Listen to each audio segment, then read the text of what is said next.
નમસ્કાર વિદ્યાર્થી મિત્રો. હવે આપણે આજ બનાવેલું જે રજિસ્ટ્રેશન ફોર્મ છે એમાં આગળ વધીએ. આગળ જતાં આપણે જેન્ડરમાં રેડિયો બટન કેવી રીતના ઉમેરવું તેમજ આપણે હોબી એની અંદર પણ કેવી રીતના આપણે ચેકબોક્સ ઉમેરી શકીએ તેના વિશે માહિતી આપી. હવે ત્યારબાદ આગળ આપણે જઈએ તો આગળની સાઈડ આપણે જતાં આપણને ખબર પડશે કે ટેક્સ એરિયા નામનું એક એલિમેન્ટ જે છે એનો ઉપયોગ કરવામાં આવે છે, જેમાં આપણે એડ્રેસ તેમજ કોઈ પણ ઇન્ફોર્મેશનની ડિસ્ક્રિપ્શન મૂકવું હોય તો એ સરળતાથી મૂકી શકીએ છીએ. તો એના માટે ફરી વખત આપણે ફોર્મેટિંગ ટૂલબાર 2 ઉપર જઈ અને સેન્ટર અલાઇનમેન્ટ જે છે એ પસંદ કરશું. સેન્ટર અલાઇનમેન્ટ જેવી પસંદ કરશો એટલે તમારું કર્સર જે છે એ સેન્ટર ઓફ ધ લાઇન જોવા મળશે. ત્યાં જઈ અને તમારે એડ્રેસ માટેનું એક લેબલ તૈયાર કરવાનું રહેશે, એઝ ઇટ ઇઝ જે પ્રકારે આપણે કરીએ છીએ એ જ પ્રકારે. ત્યારબાદ આપણે હવે એડ્રેસ માટે મલ્ટિપલ લાઇનનું ટેક્સ્ટ બોક્સ તૈયાર કરવાનું રહેશે. એના માટે એઝ ઇટ ઇઝ પ્રોસેસ લાગુ પડશે. ઇન્સર્ટમાં જઈ ફોર્મમાં જઈ અને ટેક્સ એરિયા પસંદ કરી શકો છો, અથવા તો આ જ વસ્તુ સેમ ડાયલોગ બોક્સ જે છે એ તમે બીજા એક રસ્તાથી આવી શકે છે, જેનું નામ છે કમ્પોઝિશન ટૂલબાર. એમાં ફોર્મમાં જઈ અને ડાયરેક્ટ તમે ટેક્સ એરિયા આ નામનો બટન પસંદ કરશો એટલે ફિલ્ડ નેમ પૂછશે. એટલે ફિલ્ડ નેમ એટલે આપણે શેના માટે બનાવીએ છીએ તો કે એડ્રેસ માટે. તો ઓકે, આપણે ફિલ્ડ નેમ તરીકે એડ્રેસ પસંદ કરવાનું રહેશે. નંબર ઓફ રો, કેટલી રો તમારે એની અંદર ઇન્સર્ટ કરવાની છે એટલે આડી લીટી, બરાબર છે, નંબર ઓફ રો. ત્યારબાદ કોલમ્સ, બરાબર છે, જેને આપણે જ્યારે એલિમેન્ટ શીખતા હતા ત્યારે કોલ્સના નામથી મેન્શન કરતા હતા, એને ટેક્સ એરિયા પ્રોપર્ટી ડાયલોગ બોક્સની અંદર કોલમ્સના નામથી મેન્શન કરવામાં આવે છે.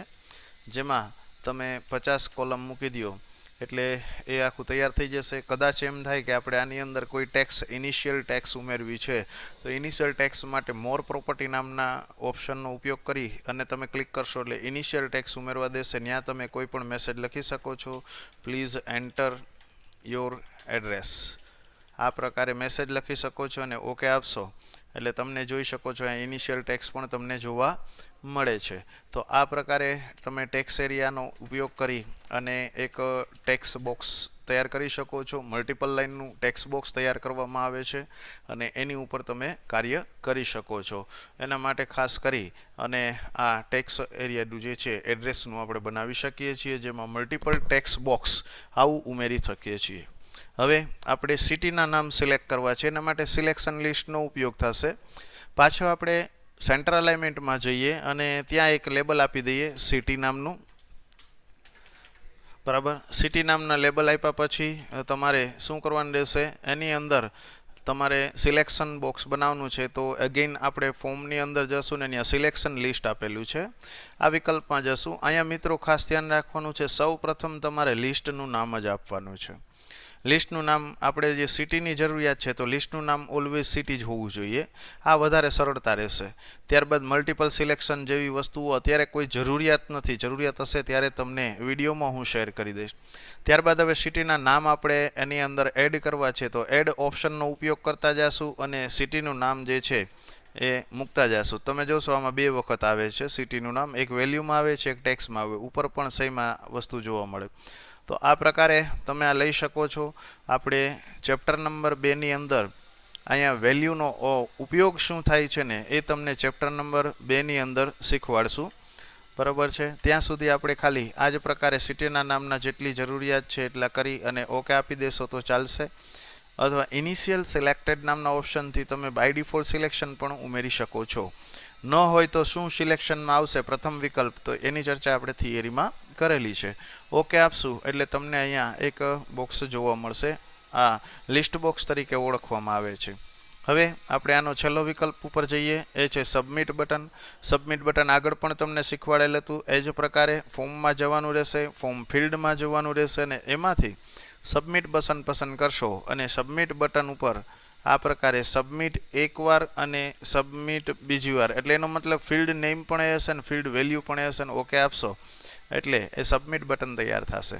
આવી રીતના તમારે ગોઠવણી કરવી હોય એ પ્રકારે કરી શકો છો અને એ ઉપરાંત તમારે બેકગ્રાઉન્ડનો કલર ઉમેરવો હોય તો એના માટે પણ તમારી પાસે વિકલ્પ રહેલો છે. શું છે તો કે તમારી ટેક્સ્ટ બુકની અંદર આ પાથ આપેલો ફોર્મેટ મેનુની અંદર પેજ કલર એન્ડ બેકગ્રાઉન્ડનો ઓપ્શનનો ઉપયોગ થશે, જેમાં 5 પ્રકારના કલરો તમે કસ્ટમાઇઝ કરી શકશો, જેમાં normal text, link text, active link text, visited link text અને બેકગ્રાઉન્ડ. આપણે બેકગ્રાઉન્ડની જરૂરિયાત છે તો બેકગ્રાઉન્ડ ઉપર ક્લિક કરશું. અહીંથી આપણને જે યોગ્ય લાગશે એ પ્રકારે કલર પસંદ કરશું અને ઓકે આપશું.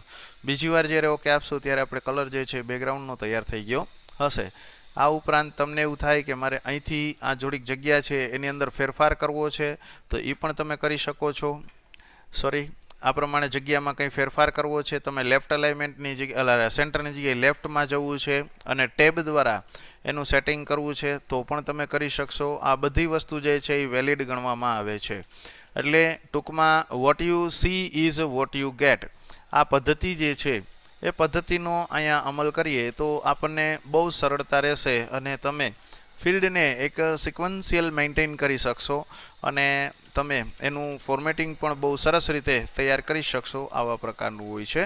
તો આ પ્રકારે આખું પહેલું ચેપ્ટર પણ પૂર્ણ થાય છે. નીચે તમે સોર્સ કોડને વગેરે જોઈ શકો છો એના બટનથી, બરાબર છે. તમને એવું લાગે કે ફેરફાર કરવો છે, પછી અહીં નોર્મલ વ્યૂની જગ્યાએ HTML ટેગ વ્યૂનો યુઝ કરવામાં આવે તો અહીં તમે જોઈ શકો છો કે યલો કલરના તમને લેબલ્સ જોવા મળે છે, યલો કલરના કમાન્ડ્સ જોવા મળે છે.